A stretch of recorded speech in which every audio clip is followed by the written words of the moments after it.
श्रीमद्भागवत महापुराण दशम स्कंध अथैकोननवतितमो अध्यायः। भृगु जी के द्वारा त्रिदेवों की परीक्षा तथा भगवान का मरे हुए ब्राह्मण बालकों को वापस लाना। श्री सुखदेव जी कहते हैं, परीक्षित, एक बार सरस्वती नदी के पावन तट पर यज्ञ प्रारंभ करने के लिए बड़े बड़े ऋषि मुनि एकत्र होकर बैठे। उन लोगों में इस विषय पर वाद विवाद चला कि ब्रह्मा, शिव और विष्णु में सबसे बड़ा कौन है। परीक्षित, उन लोगों ने यह बात जानने के लिए ब्रह्मा, विष्णु और शिव की परीक्षा लेने के उद्देश्य से ब्रह्मा के पुत्र भृगु जी को उनके पास भेजा। ब्रह्मर्षि भृगु सबसे पहले ब्रह्मा जी की सभा में गए। उन्होंने ब्रह्मा जी के धैर्य आदि की परीक्षा करने के लिए ना उन्हें नमस्कार किया और ना तो उनकी स्तुति ही की। इस पर ऐसा मालूम हुआ कि ब्रह्मा जी अपने तेज से दहक रहे हैं। उन्हें क्रोध आ गया, परंतु जब समर्थ ब्रह्मा जी ने देखा कि यह तो मेरा पुत्र ही है, तब अपने मन में उठे हुए क्रोध को भीतर ही भीतर विवेक बुद्धि से दबा लिया। ठीक वैसे ही जैसे कोई अरण्य मंथन से उत्पन्न अग्नि को जल से बुझा दे। वहाँ से ब्रह्मर्षि भृगु कैलाश में गए। देवाधिदेव भगवान शंकर ने जब देखा कि मेरे भाई भृगु जी आए हैं, तब उन्होंने बड़े आनंद से खड़े होकर उनका आलिंगन करने के लिए भुजाएं फैला दीं। परंतु महर्षि भृगु ने उनसे आलिंगन करना स्वीकार न किया और कहा, तुम लोक और वेद की मर्यादा का उल्लंघन करते हो, इसलिए मैं तुमसे नहीं मिलता। भृगु जी की यह बात सुनकर भगवान शंकर क्रोध के मारे तिलमिला उठे। उनकी आंखें चढ़ गईं। उन्होंने त्रिशूल उठाकर महर्षि भृगु को मारना चाहा, परंतु उसी समय भगवती सती ने उनके चरणों पर गिरकर बहुत अनुनय विनय की और किसी प्रकार उनका क्रोध शांत किया। अब महर्षि भृगु जी भगवान विष्णु के निवास स्थान वैकुंठ में गए। उस समय भगवान विष्णु लक्ष्मी जी की गोद में अपना सिर रखकर लेटे हुए थे। भृगु जी ने जाकर उनके वक्षस्थल पर एक लात कसकर जमा दी। भक्त वत्सल भगवान विष्णु लक्ष्मी जी के साथ उठ बैठे और झटपट अपनी शैया से नीचे उतरकर मुनि को सिर झुकाया, प्रणाम किया। भगवान ने कहा, ब्राह्मण, आपका स्वागत है। भले पधारे। इस आसन पर बैठकर कुछ क्षण विश्राम कीजिए। प्रभु, मुझे आपके शुभ आगमन का पता न था, इसी से मैं आपकी अगवानी न कर सका। मेरा अपराध क्षमा कीजिए। महामुने, आपके चरण कमल अत्यंत कोमल हैं। यूँ कहकर भृगु जी के चरणों को भगवान अपने हाथों से सहलाने लगे और बोले, महर्षि, आपके चरणों का जल तीर्थों को भी तीर्थ बनाने वाला है। आप उससे वैकुंठ लोक, मुझे और मेरे अंदर रहने वाले लोकपालों को पवित्र कीजिए। भगवान, आपके चरण कमलों के स्पर्श से मेरे सारे पाप धुल गए। आज मैं लक्ष्मी का एकमात्र आश्रय हो गया। अब आपके चरणों से चिन्हित मेरे वक्षस्थल पर लक्ष्मी सदा सर्वदा निवास करेंगी। श्री सुखदेव जी कहते हैं, जब भगवान ने अत्यंत गंभीर वाणी से इस प्रकार कहा, तब भृगु जी परम सुखी और तृप्त हो गए। भक्ति के उद्रेक से उनका गला भर आया, आँखों में आंसू छलक आए और वे चुप हो गए। परीक्षित, भृगु जी वहाँ से लौटकर ब्रह्मवादी मुनियों के सत्संग में आए और उन्हें ब्रह्मा, शिव और विष्णु भगवान के यहाँ जो कुछ अनुभव हुआ था वह सब कह सुनाया। भृगु जी का अनुभव सुनकर सभी ऋषि मुनियों को बड़ा विस्मय हुआ। उनका संदेह दूर हो गया। तब से वे भगवान विष्णु को ही सर्वश्रेष्ठ मानने लगे, क्योंकि वे ही शांति और अभय के उद्गम स्थान हैं। भगवान विष्णु से ही साक्षात धर्म, ज्ञान, वैराग्य, 8 प्रकार के ऐश्वर्य और चित्त को शुद्ध करने वाला यश प्राप्त होता है। शांत, समचित्त, अकिंचन और सबको अभय देने वाले साधु मुनियों की वे ही एकमात्र परम गति हैं, ऐसा सारे शास्त्र कहते हैं। उनकी प्रिय मूर्ति हैं सत्व और इष्ट देव हैं ब्राह्मण, निष्काम, शांत और निपुण बुद्धि, विवेक संपन्न पुरुष उनका भजन करते हैं। भगवान की गुणमयी माया ने राक्षस, असुर और देवता उनकी ये 3 मूर्तियाँ बना दी हैं। इनसे सत्वमयी देव मूर्ति ही इनमें सत्वमयी देव मूर्ति ही उनकी प्राप्ति का साधन है। वे स्वयं ही समस्त पुरुषार्थ स्वरूप हैं। श्री सुखदेव जी कहते हैं, परीक्षित, सरस्वती तट के ऋषियों ने अपने लिए नहीं, मनुष्यों का संशय मिटाने के लिए ही ऐसी युक्ति रची थी। पुरुषोत्तम भगवान के चरण कमलों की सेवा करके उन्होंने उनका परम पद प्राप्त किया। सूत जी कहते हैं, शौनक आदि ऋषियों, भगवान पुरुषोत्तम की यह कमनीय कीर्ति कथा जन्म मृत्यु रूप संसार के भय को मिटाने वाली है।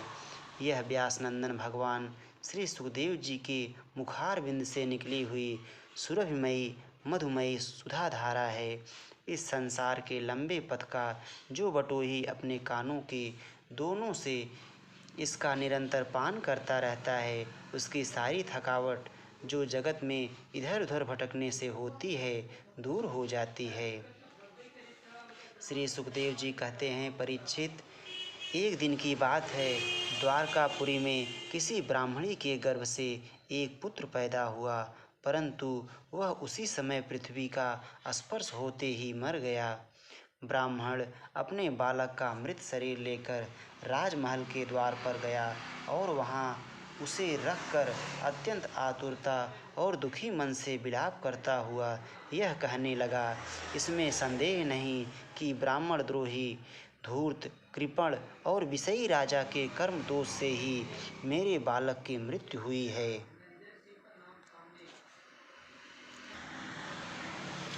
जो राजा हिंसा परायण, दुशील और अजितेंद्रिय होता है, उसे राजा मानकर सेवा करने वाली प्रजा दरिद्र होकर दुख पर दुख भोगती रहती है और उसके सामने संकट पर संकट आते रहते हैं। परीक्षित, इसी प्रकार अपने दूसरे और तीसरे बालक के भी पैदा होते ही मर जाने पर वह ब्राह्मण लड़के की लाश राजमहल के दरवाजे पर डाल गया और वही बात कह गया। 9वें बालक के मरने पर जब वह वहाँ आया, तब उस समय भगवान श्री कृष्ण के पास अर्जुन भी बैठे हुए थे। उन्होंने ब्राह्मण की बात सुनकर उससे कहा, ब्राह्मण, आपके निवास स्थान द्वारका में कोई धनुषधारी क्षत्रिय नहीं है क्या? मालूम होता है कि ये यदुवंशी ब्राह्मण हैं और प्रजा पालन का परित्याग करके किसी यज्ञ में बैठे हुए हैं। जिनके राज्य में धन, स्त्री अथवा पुत्रों से वियुक्त होकर ब्राह्मण दुखी होते हैं, वे क्षत्रिय नहीं हैं। क्षत्रिय के वेश में पेट पालने वाले नट हैं, उनका जीवन व्यर्थ है। भगवान, मैं समझता हूँ कि आप स्त्री पुरुष अपने पुत्रों की मृत्यु से दीन हो रहे हैं। मैं आपकी संतान की रक्षा करूँगा। यदि मैं अपनी प्रतिज्ञा पूरी ना कर सका तो आग में कूदकर जल मरूंगा और इस प्रकार मेरे पाप का प्रायश्चित हो जाएगा। ब्राह्मण ने कहा,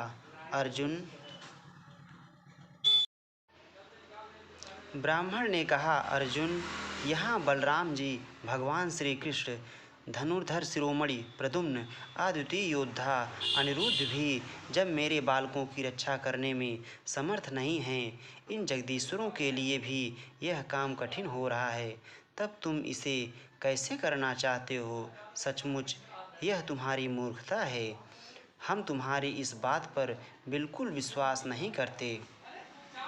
अर्जुन ने कहा, ब्राह्मण, मैं बलराम श्री कृष्ण अथवा प्रद्युम्न नहीं हूँ, मैं हूँ अर्जुन, जिसका गांडीव नामक धनुष विश्वविख्यात है। ब्राह्मण देवता, आप मेरे बल पौरुष का तिरस्कार मत कीजिए। आप जानते नहीं, मैं अपने पराक्रम से भगवान शंकर को संतुष्ट कर चुका हूँ। भगवान, मैं आपसे अधिक क्या कहूँ। मैं युद्ध में साक्षात मृत्यु को भी जीतकर आपकी संतान ला दूंगा। परीक्षित, जब अर्जुन ने उस ब्राह्मण को इस प्रकार विश्वास दिलाया, तब वह लोगों से उनके बल पौरुष का बखान करता हुआ बड़ी प्रसन्नता से अपने घर लौट गया। प्रसव का समय निकट आने पर ब्राह्मण आतुर होकर अर्जुन के पास आया और कहने लगा, इस बार तुम मेरे बच्चे को मृत्यु से बचा लो। यह सुनकर अर्जुन ने शुद्ध जल से आचमन किया तथा भगवान शंकर को नमस्कार किया। फिर दिव्य अस्त्रों का स्मरण किया और गांडीव धनुष पर डोरी चढ़ाकर उसे हाथ में ले लिया। अर्जुन ने बाणों को अनेक प्रकार के अस्त्र मंत्रों से अभिमंत्रित करके प्रसव गृह को चारों ओर से घेर दिया। इस प्रकार उन्होंने सूतिका गृह के ऊपर नीचे अगल बगल बाणों का एक पिंजड़ा सा बना दिया। इसके बाद ब्राह्मणी के गर्भ से एक शिशु पैदा हुआ, जो बार बार रो रहा था, परंतु देखते ही देखते वह शरीर आकाश में अंतर्धान हो गया। अब वह ब्राह्मण भगवान श्री कृष्ण के सामने ही अर्जुन की निंदा करने लगा। वह बोला, मेरी मूर्खता तो देखो, मैंने इस नपुंसक की डींग भरी बातों पर विश्वास कर लिया। भला जिसे प्रद्युम्न, अनिरुद्ध, यहाँ तक कि बलराम और भगवान श्री कृष्ण भी ना बचा सके, उसकी रक्षा करने में और कौन समर्थ है। मिथ्यावादी अर्जुन को धिक्कार है। अपने मुँह अपनी बड़ाई करने वाले अर्जुन के धनुष को धिक्कार है। इसकी दुर्बुद्धि तो देखो, यह मूर्खता बस उस बालक को लौटा लाना चाहता है जिसे प्रारब्ध ने हमसे अलग कर दिया है। जब वह ब्राह्मण इस प्रकार उन्हें भला बुरा कहने लगा, तब अर्जुन योग बल से तत्काल संयमनीपुरी में गए, जहाँ भगवान यमराज निवास करते हैं। वहाँ उन्हें ब्राह्मण का बालक नहीं मिला। फिर वे शस्त्र लेकर क्रमशः इंद्र, अग्नि, निरृति, सोम, वायु और वरुण आदि की पुरियों में, अतलादि नीचे के लोकों में, स्वर्ग से ऊपर के महरलोक आदि में एवं अन्य स्थानों में गए, परंतु कहीं भी उन्हें ब्राह्मण का बालक ना मिला। उनकी प्रतिज्ञा पूरी ना हो सकी।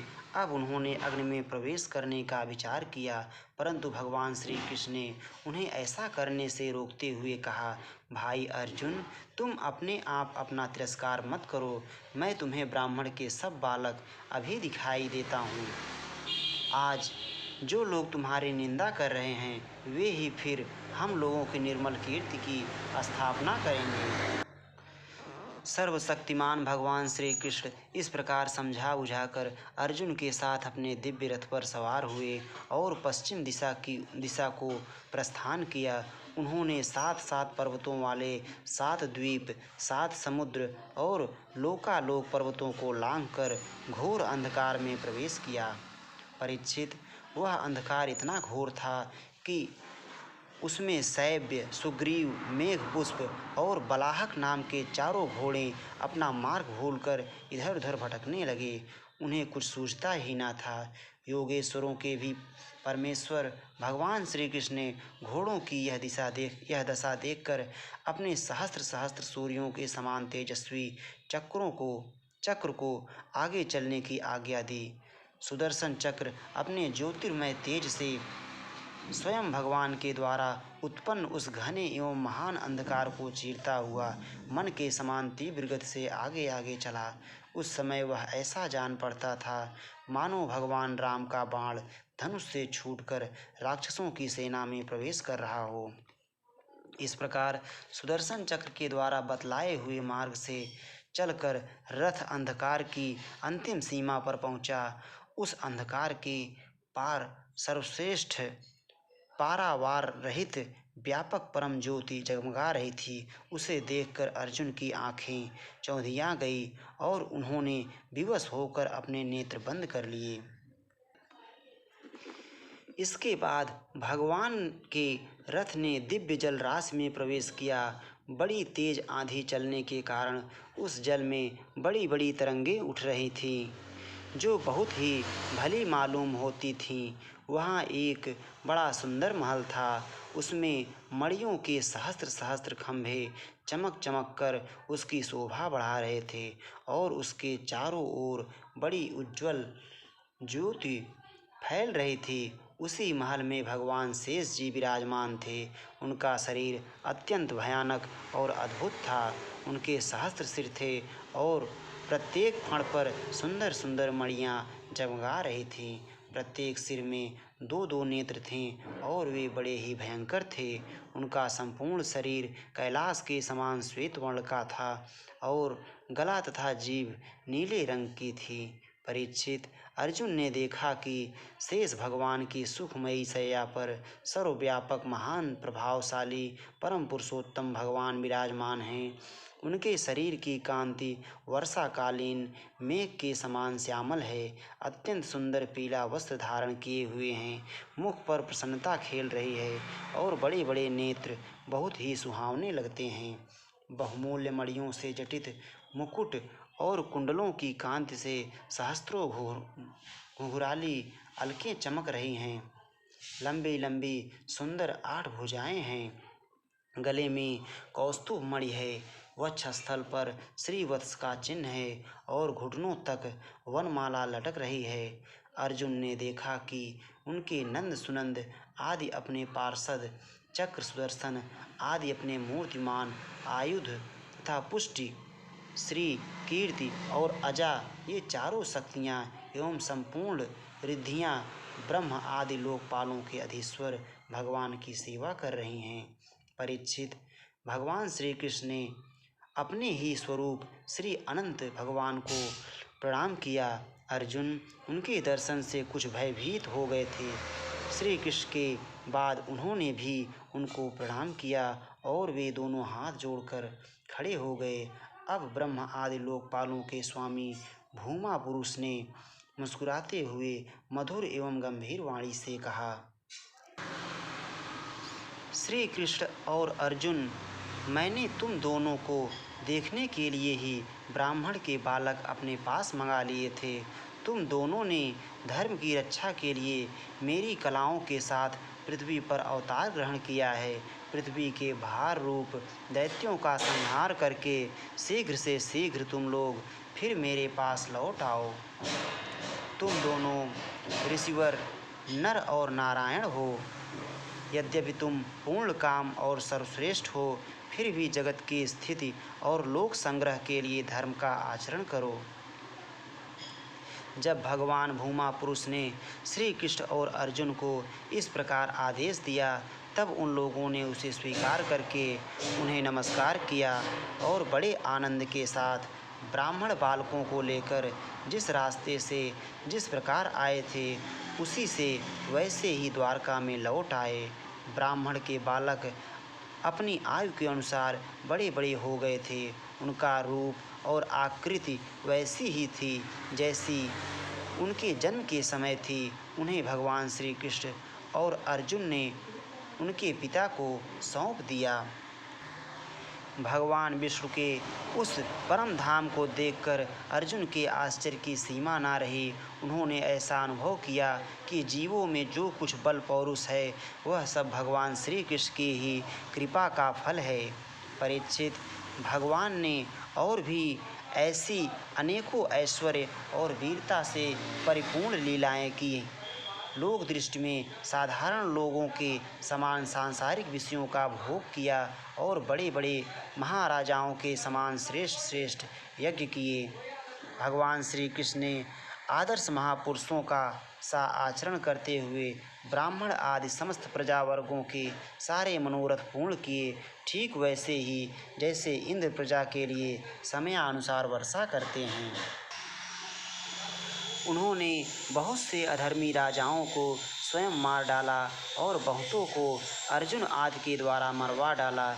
इस प्रकार धर्मराज, युधिष्ठिर आदि धार्मिक राजाओं से उन्होंने अनायास ही सारी पृथ्वी में धर्म मर्यादा की स्थापना करा दी।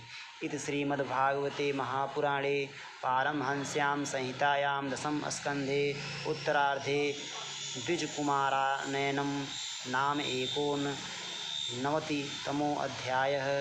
श्री राधा वल्लभ लाल की जय।